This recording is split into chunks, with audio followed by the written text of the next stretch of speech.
Brokers are not supposed to be banks. It's unpopular opinion.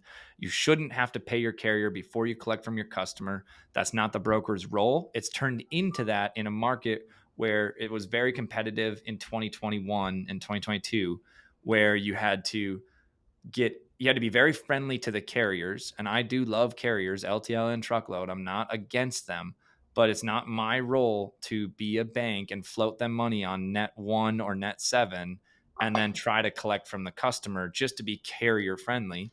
And it's an art form to be able to collect on time and pay the carrier on good terms. But the way I look at it is if you're bringing business to a carrier, it's a partnership. Let's make the cash flow work for everyone.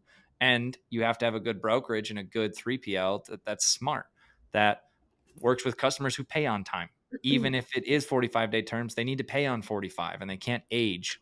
And so my biggest pet peeve in the industry is stretching terms, not having long terms, 15, 30, 45, heck, even 60. As long as I know that that's the terms, I can make my business around it. But if you stretch and you slow pay, it doesn't just hurt the carrier, it hurts the broker. Then it's a matter of like, hey, do we go to a lending facility and take care of the carrier first and pay the interest rate and float the receivable? Do you just not want that revenue if they're going to slow pay?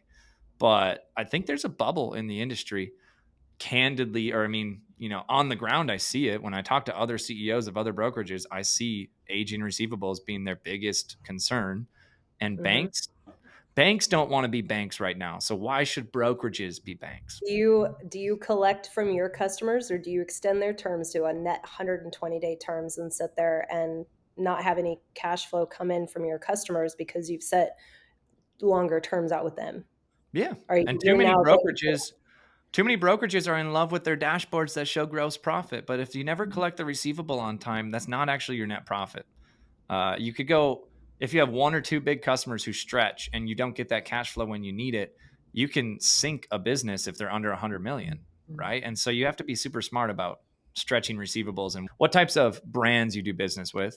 with standard LTL in the brokerage setting, and more so, and more importantly, with Rocket, we don't invoice the customer until we've received that invoice in from the carrier, which doesn't come in until that shipment has delivered. And then it's audited through our system to make sure that it matches up and it lines up with what that quote looked like. And if not, we're going and reaching out not only to our customer to find the appropriate information, but we're also going back to the carrier to either dispute that or confirm that that is correct billing. Once that has been established, then the customer will be invoiced. So not only is the customer not having to pay the carrier directly in that standard form of net 7-day terms from the time of delivery, but by going through Rocket and allowing us to audit the invoice, you're allowing an extra week or two from the time it's delivered before you're even invoiced. So you create better cash flow inside of your company. We recently onboarded a customer here at Rocket, and one thing that kind of shocked them was the fact that we didn't invoice them for the shipment until it was actually audited. And they're used to receiving the invoice before it's even audited and having to chase down money from variances that were a surprise to them. One of the areas of friction that you often see is in regards to reconciling invoices.